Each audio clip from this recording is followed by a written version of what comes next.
बात करेंगे और बात करेंगे महायुद्ध की जो इस वक्त मिडिल ईस्ट में चल रही है। और इसी से जुड़ी बड़ी खबर आपको बता दें, ईरान पर अमेरिकी इजरायली हमले लगातार जारी है और ईरान के करज शहर पर एयर स्ट्राइक की गई है। हमले के बाद कई जगहों पर विस्फोट हुआ है और ईरान का चौथा सबसे बड़ा शहर करज है जहां पर हमला हुआ है। एयर स्ट्राइक यहां पर की गई है और इसके बाद यहां पर भारी तबाही। तस्वीर आपको दिखा रहे हैं, धुएं का उठता गुब्बार, आग का ये तांडव जो बताने के लिए काफी है कि करज में भी स्थिति बहुत ज्यादा बद से बदतर होती हुई नजर आ रही है। और ईरान का देखिए चौथा ये सबसे बड़ा शहर है करज, जहां पर एयर स्ट्राइक की गई है और यहां पर भी तनावपूर्ण स्थिति, परिस्थितियां देखिए हर बीते दिनों के साथ इस वक्त बदलती हुई नजर आ रही है। और जब युद्ध 11वें दिन में प्रवेश कर चुका है, ऐसे में और भी ज्यादा चिंताजनक हालात बने हुए हैं, हाहाकार की स्थिति बनी हुई है, क्योंकि चेतावनी लगातार दी जा रही है डोनाल्ड ट्रंप की ओर से, तो ईरान भी पलटवार करने से पीछे हटता हुआ नजर नहीं आ रहा है। और यही वजह है कि ईरान के ऊपर लगातार हमले जारी है और कोशिश यहां पर की जा रही है अमेरिका और इजराइल की ओर से कि ईरान को पूरी तरीके से खत्म करना होगा। और यही वजह है कि अब तक देखिए ईरान की जो सैन्य क्षमता है या फिर परमाणु सेंटर्स है उसे पूरी तरीके से नष्ट किया गया है। और ऐसे में डोनाल्ड ट्रंप ये कह रहे हैं कि अब ज्यादा दिन और ये युद्ध नहीं चलने वाला है। और आप समझ सकते हैं कि जिस तरीके से दावे डोनाल्ड ट्रंप की तरफ से हो रहे हैं, ये सीधे तौर पर बताते हैं कि ईरान में साफ तौर पर अब जो तबाही है वो बहुत ज्यादा हुई है। और इसके बावजूद भी ईरान जो है वो नहीं चाहता कि वो पीछे हटे और अंत तक वो लड़ाई लड़ना चाहता है। यही वजह है कि लगातार देखिए ईरान के जो बड़े बड़े लीडर्स हैं उनकी तरफ से लगातार जवाब भी दिया जा रहा है और ये कहा जा रहा है कि इस जंग से हम पीछे नहीं हटने वाले हैं। कुल मिलाकर देखिए, एक तरफ अमेरिका ये कह रहा है कि हमने ईरान को कमजोर कर दिया है, ईरान में भारी तबाही हुई है, लेकिन इसके बावजूद भी ईरान जो है वो अपने मंसूबों में कामयाब और लगातार तीव्रता के साथ हमले करता हुआ इजराइल पर नजर आ रहा है। मिलिट्री बेस पर हमले ईरान के थम नहीं रहे हैं। लेकिन इसी बीच एक और बड़ा यहां पर हमला हुआ है, एयर स्ट्राइक की गई है ईरान के सबसे बड़े शहर, चौथे सबसे बड़े शहर करज में, और यहां पर भी तबाही लगातार देखने को मिल रही है। तो कुल मिलाकर देखिए, एक जो जंग की शुरुआत हुई थी 10 दिन पहले, उसका अंजाम आगे क्या होगा कहना मुश्किल है, लेकिन स्थिति बहुत ज्यादा गंभीर होती हुई नजर आ रही है। अब एक नजर उन सभी युद्धों पर डाल लेते हैं जिनसे तेल बाजार काफी ज्यादा प्रभावित हुआ है, क्योंकि अब जो हालात देखने को मिल रहे हैं उससे यह माना जा रहा है कि तेल की स्थिति जो है बहुत ज्यादा गंभीर हो सकती है। और ऐसे में इन सभी ऐतिहासिक युद्धों पर एक नजर डालते हैं, जब जब युद्ध हुआ तो किस तरीके से तेल के दामों में इजाफा हुआ है। यहां तक कि एक युद्ध ऐसा था जहां पर 300% तक दाम जो है वो बढ़ चुका है। तो ये कौन सा युद्ध था वो हम आपको ग्राफिक्स के जरिए बताते हैं, क्योंकि देखिए दशकों से जब जब ये युद्ध चला है तब तब हालात बहुत ज्यादा बद से बदतर हुए हैं। तो सबसे पहले बात करते हैं यौम किपर युद्ध की, जो 1973 में हुआ था और उस वक्त भी स्थिति बहुत ज्यादा खराब हुई थी, क्योंकि तेल की कीमतों में सबसे बड़ा उछाल उस वक्त देखने को मिला था। और 1973 में आया था, उस समय हमने देखा था कि 300% की भारी बढ़ोतरी जो है तेल की कीमतों में हुई थी। और फिर क्या हुआ था, पूरी दुनिया को एनर्जी स्ट्रैटेजी बदलनी पड़ी थी एक नए बदलाव के साथ, क्योंकि ताकि स्थिति और भी ज्यादा गंभीर ना हो, नई प्लानिंग तमाम देशों ने की थी। इसके बाद अब आ जाते हैं 1978 से 1981 के बीच में, जब ईरानी क्रांति और इराक के बीच में युद्ध हुआ था। उस समय भी हमने देखा था कि ईरान में जब सत्ता परिवर्तन हुआ था और ऐसे में तेल की सप्लाई ठप हो गई थी और $14 से $39 तेल की कीमतों में इजाफा हुआ था और ये 179% का बड़ा उछाल हुआ था। कुल मिलाकर देखिए, हमने आपको इतिहास बताया कि कैसे कैसे जब जब युद्ध हुआ तो स्थिति जो है वैश्विक बाजार पर देखने को मिली थी। बहरहाल आगे बढ़ते बड़ी खबर का रुख करते हैं। इसी बीच एक और बड़ी खबर सामने आ रही है। लगातार एक एक खबर, एक एक अपडेट हम आपको युद्ध के मैदान से बता रहे हैं। उसी बीच एक और बड़ी खबर, जहां इजरायली सेना का बड़ा दावा सामने आया है। 1900 से ज्यादा ईरानी सैनिक मारे गए हैं आईडीएफ की ओर से, यानी कि इजराइल डिफेंस फोर्स ने यह दावा किया है। और अब तक 6 एयरफील्ड को तबाह किया है आईडीएफ की तरफ से ये स्टेटमेंट। और कुदस फोर्स का ट्रांसपोर्ट इंफ्रास्ट्रक्चर ध्वस्त किया है। ईरान के 16 ट्रांसपोर्ट प्लेन मार गिराए हैं। तो आईडीएफ ने यह दावा दावा किया और ये बताया है कि कैसे और कहां पर ईरान पर हमले हो रहे हैं और ईरान को कैसे कमजोर किया गया है। 1900 से ज्यादा ईरानी सैनिकों को मारने का दावा आईडीएफ की ओर से अब तक 6 एयरफील्ड को तबाह किया है और कुद्स फोर्स का ट्रांसपोर्ट इंफ्रास्ट्रक्चर ध्वस्त करने का दावा किया गया है इजराइल की ओर से। कुल मिलाकर आप ये समझ सकते हैं कि इजराइल की इंफ्रास्ट्रक्चर हो, सैन्य क्षमता हो, परमाणु सेंटर्स हो, मिसाइल हथियारों का जो जखीरा जहां सेंटर्स बने होते हैं जहां पर इजराइल ने अपने हथियार इकट्ठा किए हैं, उन सभी जगहों को खत्म किया गया है और ये दावा लगातार इजराइल और अमेरिका की ओर से किया जा रहा है।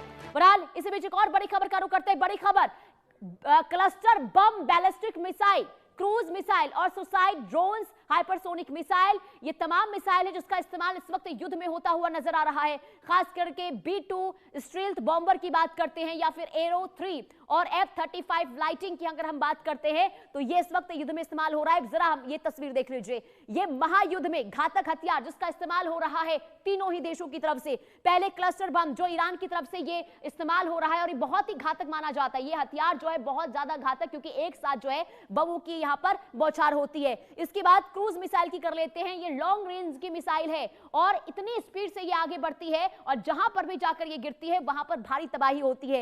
एरो 3 की बात करते हैं और इसी का इस्तेमाल इस वक्त देखिए इजराइल कर रहा है और यहां से इसके इस्तेमाल के बाद भी देखिए लगातार जो है स्थिति बहुत ज्यादा खराब होती हुई नजर आ रही है। इसके अलावा हाइपरसोनिक मिसाइल जो ईरान की तरफ से भी इस्तेमाल किए जाते हैं, कॉम्बैट लेजर हथियार, और इन हथियारों को यानी कि जो आप यहां पर देख रहे हैं ये जो हथियार हैं ये बहुत ज्यादा देखिए घातक माने जाते हैं। इसके अलावा B-2 स्टील्थ बॉम्बर जो अमेरिका इस्तेमाल कर रहा है, suicide drones, ballistic missile, F-35 lighting, इसके बाद लूकस, ये वो मिसाइल हैं जो बहुत ज्यादा और खास करके देखिए मजबूत स्थिति में बताया जा रहा है कि अमेरिका और अब इजराइल जो इस वक्त है इन हथियारों के साथ ही। लेकिन अमेरिका और इजराइल ये क्या कह रहे हैं? अमेरिका और इजराइल ये कह रहे हैं कि हमने ईरान को कमजोर किया है क्योंकि उनकी जो मिसाइल क्षमता थी उससे हमने पूरी तरीके से नष्ट किया है और ऐसे में माना यह जा रहा है कि जो ये जंग है जो बहुत ज्यादा दिनों तक नहीं चलने वाली है, क्योंकि अब ईरान जो है वो कमजोर स्थिति में है। ये अमेरिका की तरफ से दावा किया गया है और ये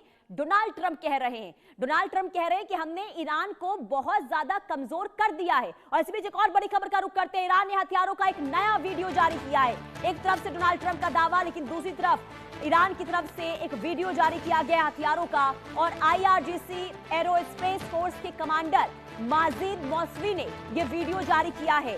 अमेरिका इजराइल हल्के में लेने की भूल ना करे, ये माजिद कह रहे हैं। अभी तक सिर्फ हल्की मिसाइलों का हमने इस्तेमाल किया है और अब आगे घातक हथियारों का इस्तेमाल हम करेंगे।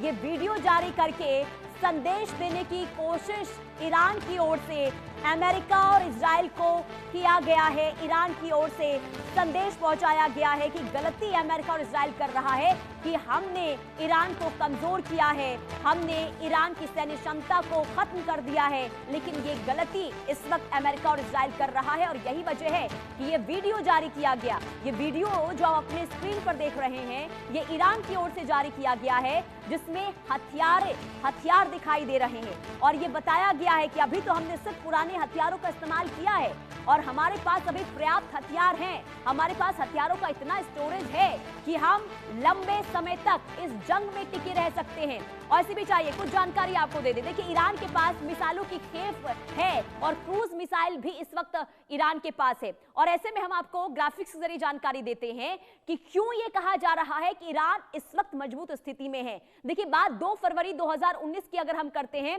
तो देखिए उस समय जो स्थिति बनी थी तेहरान में ईरानी क्रांति की 40वीं वर्षगांठ पर, तो इसे लॉन्च किया गया था। कौन से मिसाइल को? देखिए लैंड अटैक क्रूज मिसाइल इस वक्त देखिए ईरान की क्रूज मिसाइल है। इसके बारे में हम आपको पहले बता देते हैं। देखिए होवेजे 3350 किलोमीटर की रेंज इसकी बताई जाती है और ये भी देखिए अत्याधुनिक इसके अंदर तमाम चीजें जो है रहती हैं और ऐसे में ईरान के पश्चिमी इलाकों से इजराइल तक इससे पहुंचाना काफी आसान होता है क्योंकि लॉन्ग रेंज की है, स्पीड इसकी काफी होती है। और ऐसे में माना जा रहा है कि अगर इसका इस्तेमाल करता है ईरान तो समझिए इजराइल पर जब हमले होंगे तो वहां की स्थिति भी खराब होगी। इसके अलावा सब सोनिक स्पीड की अगर हम बात करते हैं तो देखिए 0.8 से लेकर 0.9 के करीब इसकी स्पीड जो है वो मानी जाती है। इसके अलावा अगर हम होएवेज की बात करते हैं तो इसकी क्षमता और देख लीजिए क्या है। देखिए इनर्शियल नेविगेशन सिस्टम से ये लैस मानी जाती है और ऐसे में अगर ये सिस्टम है तो ये भी देखिए अपने आप में बहुत ज्यादा महत्वपूर्ण हो जाता है, इसकी ताकत को बताता है। 400-500 किलो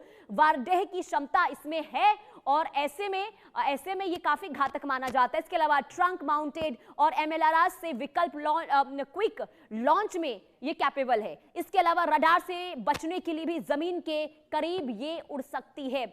हर मौसम में दागने के लिए सक्षम माना जाता है, यानी कि किसी भी मौसम का इस पर प्रभाव जो है वो नहीं पड़ता है। और ये मिसाइल किसके पास है? ईरान के पास है। और यही दावा इस वक्त ईरान कर रहा है कि अभी तो हमने सिर्फ पुराने हथियारों को इस्तेमाल किया है जंग में, हमारे पास तो अभी घातक हथियार है। अब जरा ये तस्वीर देख लीजिए, ईरान के भीषण हमले की तस्वीर है, यानी कि ईरान इस वक्त कहां हमले कर रहा है, बमबारी कर रहा है, कहां पर बमों की बारिश इस वक्त ईरान करता हुआ नजर आ रहा है। सबसे पहले बात कर लेते हैं इजराइल की। इजराइल के अलग अलग जगहों पर खास करके तेल अवीव में हमले लगातार जारी है ईरान की ओर से। इस्तेमाल यहां पर मिसाइलों के जरिए हमले हो रहे हैं, ड्रोन के जरिए हमले हो रहे हैं। इसके अलावा अब खाड़ी देशों की ओर रुख कर लेते हैं। यहां पर भी कुवैत हो गया, बहरीन हो गया, इराक हो गया, इन तमाम जगहों पर हमले जो हैं वो ईरान करता हुआ नजर आ रहा है। और यूएस बेस पर अटैक किया गया है, यूएस बेस को खत्म किया गया है ईरान की ओर से कुवैत में, इराक में। लेकिन बात अगर बहरीन की कर लेते हैं, बीते कई दिनों से बहरीन में देखिए अलग अलग अमेरिकी मिलिट्री बेस पर अटैक हो रहा था, मिलिट्री स्टेशन को खत्म किया गया था। लेकिन अब बहरीन में उन जगहों पर हमले हो रहे हैं जहां पर यूएस के अधिकारी रह रहे हैं। उस होटल को निशाना बनाया गया बीती रात को जहां पर अमेरिका के अधिकारी रह रहे थे। और ऐसे में बताया यह जा रहा है कि जो इंटेलिजेंस है ईरान की वो बहुत ज्यादा देखिए इतनी ज्यादा अच्छी बताई जा रही है कि ईरान जहां जहां अटैक कर रहा है उसके पीछे इंटेलिजेंस का हाथ है, यानी कि सटीक इंफॉर्मेशन पहुंचाई जा रही है ईरान को। और यही वजह है कि ईरान जो है अपने हमलों को पूरी तरीके से कामयाब करने में सफल भी साबित हो रहा है। और आगे बढ़ते इसी बीच एक और बड़ी खबर का रुख करेंगे। इजराइल अमेरिका हमले पर ईरान के हमले अभी भी जारी हैं और ऐसे में बहरीन में होटल पर ईरान का बड़ा हमला हुआ है। ईरान ने ड्रोन से होटल पर हमला किया है और होटल में रह रहे थे अमेरिकी सेना के अधिकारी जहां पर यह हमला हुआ है। ये बहुत बड़ी खबर, हमने पहले ही आपको जानकारी दी कि अब सिर्फ मिलिट्री बेस ही टारगेट नहीं है ईरान का, बल्कि उन जगहों पर भी अटैक किया जा रहा है जहां पर अमेरिकी सेना रह रही है। और यही वजह है कि अब उन जगहों पर भी लगातार बमबारी हो रही है ईरान की ओर से जहां पर अमेरिकी अधिकारी रह रहे हैं। और बहरीन के एक होटल पर ईरान की ओर से हमला किया गया है और यहां पर भी लगातार देखिए तबाही जो है देखने को मिल रही है। तो होटल में अमेरिकी सेना के अधिकारी रह रहे थे और वहां पर बमों के साथ लगातार तबाही मचाने का काम जो है ईरान करता हुआ नजर आ रहा है। तो कुल मिलाकर अब ईरान जो है वो और भी ज्यादा घातक होगा, क्योंकि इजराइल और अमेरिका खास करके डोनाल्ड ट्रंप जो हैं वो ईरान को बार बार सरेंडर करने की धमकी दे रहे हैं। लेकिन इसके बावजूद भी अब ईरान जो है वो कह रहा है कि सरेंडर करने का तो कोई मतलब ही नहीं है, वो तो सिर्फ सपने की बात है। और ऐसे में लगातार घातक तरीके से ईरान जो है वो अलग अलग हिस्सों में हमला करता हुआ नजर आ रहा है और स्थिति जो है बहुत ज्यादा खराब होती हुई इस वक्त मिडिल ईस्ट में नजर आ रही है। तो ईरान की क्षमता हमने आपको बताई। अब जरा बात इजराइल की कर लेते हैं, यानी कि इजराइल को ड्रोन टेक्निक में विश्व गुरु माना जाता है। क्यों माना जाता है, आखिर कौन सा ड्रोन इस वक्त इजराइल जो इस्तेमाल कर रहा है वो भी जरा समझ लीजिए। देखिए बात कर लेते हैं इजराइल के ड्रोन की, यानी कि हेरोन की, जो 1000 किलोमीटर से अधिक रेंज इसकी मानी जाती है और इसी के साथ ही 30 घंटे तक ये हवा में उड़ सकता है। इतनी ज्यादा इसके अंदर जो ताकत बताई जाती है, ये क्षमता इसके अंदर है। इसके अलावा 45,000 फीट तक की ऊंचाई पर ये उड़ान जो है वो आसानी से भर सकता है। इसके अलावा 2700 किलो पेलोड की क्षमता इसके पास है, यानी कि हेरोन के पास है जो ड्रोन है, इसकी क्षमता देखिए किस तरीके से बहुत ज्यादा ताकत इसकी बताती है और सबसे बड़ा और सबसे भरोसेमंद इसे इजराइल जो है मानता है और ऐसे में इसका इस्तेमाल इस वक्त जो है इजराइल कर रहा है। इसके अलावा हर्मेस 900 की बात कर लेते हैं, जिसमें हर्मेस 450 का अपग्रेडेड वर्जन इसे माना जाता है। और इसकी क्या क्वालिटी है, आखिर इसकी क्या खासियत इस ड्रोन की, तो देखिए 1000 किलोमीटर से अधिक रेंज इसकी है और ऐसे में देखिए 36 घंटे से अधिक उड़ान की क्षमता इसके अंदर है। वहीं 350 से 450 किलो पेलोड जो है इसके पास है। यानी कि कुल मिलाकर देखिए ये घातक ड्रोन्स है जो इस वक्त इजराइल के पास है और इजराइल जो है इस वक्त हमलों में इसी का इस्तेमाल करता हुआ नजर आ रहा है।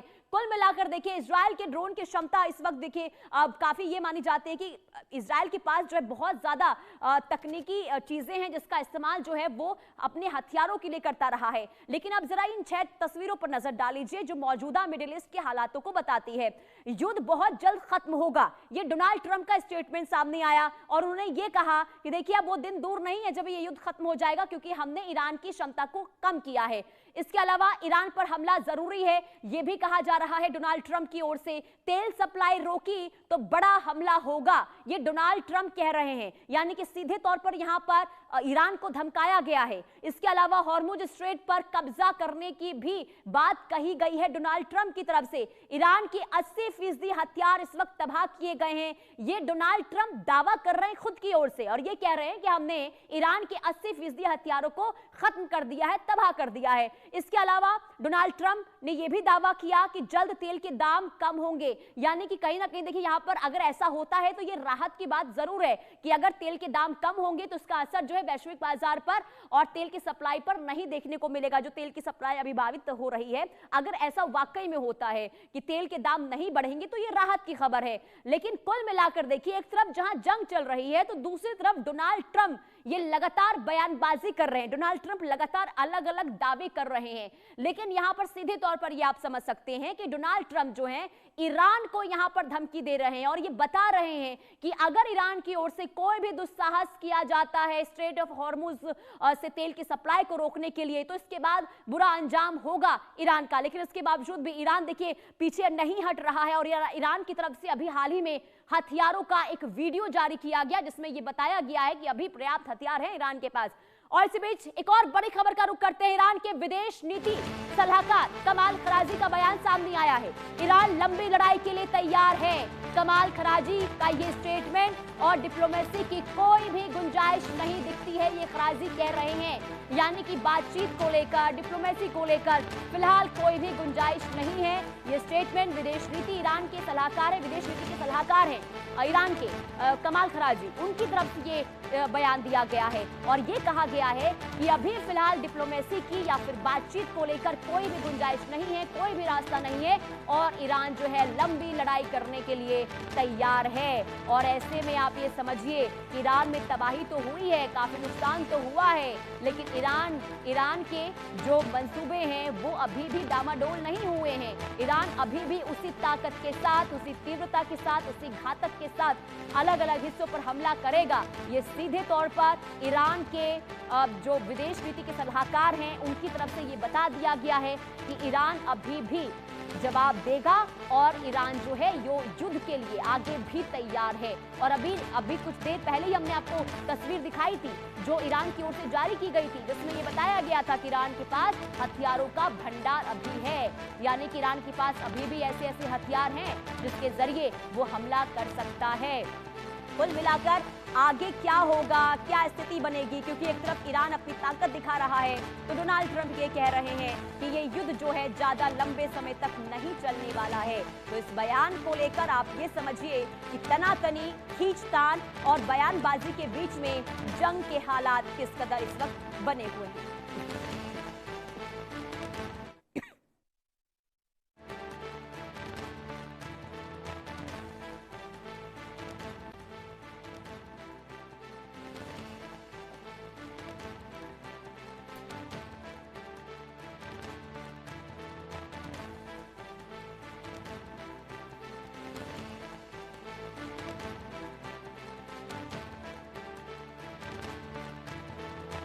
तो दोनों तरफ से जो बयानबाजी आ रही है वो तो हमने आपको बताया, लेकिन अब बात ये कर लेते हैं कि आखिर कौन कितना ताकतवर है, कौन कितनी मजबूत स्थिति में इस वक्त है। और आइए सबसे पहले बात कर लेते हैं, देखिए अमेरिका और ईरान के बीच में रक्षा बजट देखिए 820 बिलियन, इसके बाद अरब डॉलर और रक्षा बजट यहां पर ईरान की देख लीजिए, इसके बाद अमेरिका की देख लीजिए, यहां पर 13,28,000 यहां पर एक्टिव सैनिक हैं, वहीं 8 लाख रिजर्व सैनिक अमेरिका के पास, ईरान के पास 3.5 लाख रिजर्व सैनिक है। वहीं अब विमानों की संख्या देखते हैं तो 13,209 अमेरिका के पास है, 551 विमान ईरान के पास है। इसके साथ ही फाइटर जेट की बात कर लेते हैं तो 1,854 अमेरिका के पास, 40 फाइटर जेट किसके पास है, ईरान के पास है। वहीं ट्रांसपोर्ट विमान देखिए 1957 और 87 ट्रांसपोर्ट विमान ईरान के पास है। तो ताकत आप देखिए, खुद यहां पर अंदाजा लगा सकते हैं कि कौन कितनी मजबूत स्थिति में। फ्लीट स्ट्रेंथ 472 और 67 किसके पास है, ईरान के पास है। वहीं 11 एयरक्राफ्ट अमेरिका के पास और सिर्फ एक क्राफ्ट, नौसेना का सिर्फ एक क्राफ्ट है ईरान के पास। इसके अलावा नौसेना के पास 9 हेलीकॉप्टर कैरियर है, 10 हेलीकॉप्टर कैरियर ईरान के पास है। वहीं आगे बढ़ते पनडुब्बियों की बात करते हैं तो 64 अमेरिका और 28 पनडुब्बी किसके पास है, ईरान के पास है। इसके साथ ही विध्वंसक पोत 75 जो है वो अमेरिका के पास है और सिर्फ 2 है ईरान के पास में। यानी कि अब रक्षा बजट से अंदाजा लगा लीजिए कि इस वक्त अमेरिका देखिए सुपर पावर देश तो माना ही जाता है और सैन्य क्षमता के लिए, सैन्य क्षमता के लिए भी, सैन्य मजबूती के लिए भी अमेरिका जाना जाता रहा है। लेकिन इसके बावजूद भी ईरान पूरी ताकत के साथ एक शक्तिशाली देश को जवाब देता हुआ नजर आ रहा है और यह बता रहा है कि हम भी किसी से कम नहीं है, हम किसी से पीछे नहीं हैं। और इसके दावे ईरान भी कर रहा है कि हमारे पास आगे भी युद्ध लड़ने की क्षमता है। कुल मिलाकर आगे बढ़ते हैं, एक और बड़ी खबर, दक्षिण लेबनान में आईडीएफ का ऑपरेशन लगातार जारी है। हिजबुल्लाह के रॉकेट को मार गिराया गया है, हिजबुल्लाह का एक आतंकवादी भी ढेर किया गया है। ये बड़ी खबर आपको बता रहे हैं क्योंकि एक तरफ देखिए इजराइल जो है ईरान पर हमले कर रहा है तो दूसरी तरफ लेबनान में भी हमले ताबड़तोड़ जारी हैं। और आईडीएफ की तरफ से ये कहा गया है कि हमने हिजबुल्लाह का एक आतंकवादी जिसे ढेर किया है, तो हिजबुल्लाह का एक आतंकवादी ढेर किया गया है, ये आईडीएफ ने दावा किया है। और लगातार आईडीएफ की तरफ से दक्षिणी लेबनान में हमले लगातार जारी है, मिसाइलों के जरिए, ड्रोन के जरिए और घातक हथियारों का इस्तेमाल हिजबुल्लाह के ठिकानों को खत्म करने को लेकर इस्तेमाल किया जा रहा है आईडीएफ की तरफ से। और पहले ही इजराइल ने यह कहा था कि हम हिजबुल्लाह को खत्म करेंगे और लड़ाई पहले से इनकी चली आ रही है। लेकिन अब क्योंकि ईरान के साथ जब हिजबुल्लाह ने यह कहा कि हम ईरान के साथ हैं और हमले भी हिजबुल्लाह की ओर से किए गए थे इजराइल पर, इसके बाद से ही आईडीएफ जो है निशाने पर हिजबुल्लाह के ठिकानों को ले रहा है। रॉकेट से यह हमला किया गया और जिसमें हिजबुल्लाह का एक आतंकवादी ढेर किया गया है, यह दावा किया गया है इजराइल डिफेंस फोर्स की ओर से। यानी कि लेबनान में भी भारी तबाही इस वक्त देखने को मिल रही है। अब आइए हम आपको कुछ और जानकारी दे दें और बताते हैं ग्राफिक्स के जरिए कि इस वक्त देखिए तीसरा विश्व युद्ध परमाणु हथियार की आहट क्यों देखने को मिल रही है, क्योंकि देखिए इजराइल के पास परमाणु हथियार होने की आशंका इस वक्त जताई जा रही है। और इसी के साथ ही मिडिल ईस्ट में परमाणु तनाव दुनिया को डरा रहा है। मिडिल ईस्ट में जो तनाव बने हुए हैं इसे लेकर कहा जा रहा है कि हो सकता है कि परमाणु संकट भी यहां पर देखने को मिले, परमाणु हथियारों का इस्तेमाल भी हो। बड़े देश परमाणु युद्ध से बचने को लेकर लगातार कदम उठाने की कोशिश कर रहे हैं। कई देश सीधे युद्ध में आए तो खतरा इससे बहुत ज्यादा बढ़ सकता है, यह युद्ध लंबे समय तक खिंच सकता है। हालात बिगड़े तो दुनिया में उथल पुथल जो है वो देखने को मिलेगा। तो युद्ध बहुत ज्यादा बड़ा होगा अगर परमाणु हथियारों का इस्तेमाल होगा। और यह आशंका जताई जा रही है कि इजराइल के पास परमाणु हथियार है जिसका हो सकता है कि इजराइल जो है बहुत जल्द इस्तेमाल भी कर दे। और अगर ऐसा होता है तो स्थिति जो है बहुत ज्यादा खराब होगी। हालांकि आपको बता दें कि बड़े देश जो है वो चाहते हैं कि जो अभी मिडिल ईस्ट में हालात चल रहे हैं उस पर रोक लगे, जंग जो चल रही है उस पर रोक लगे और कोशिश कई देश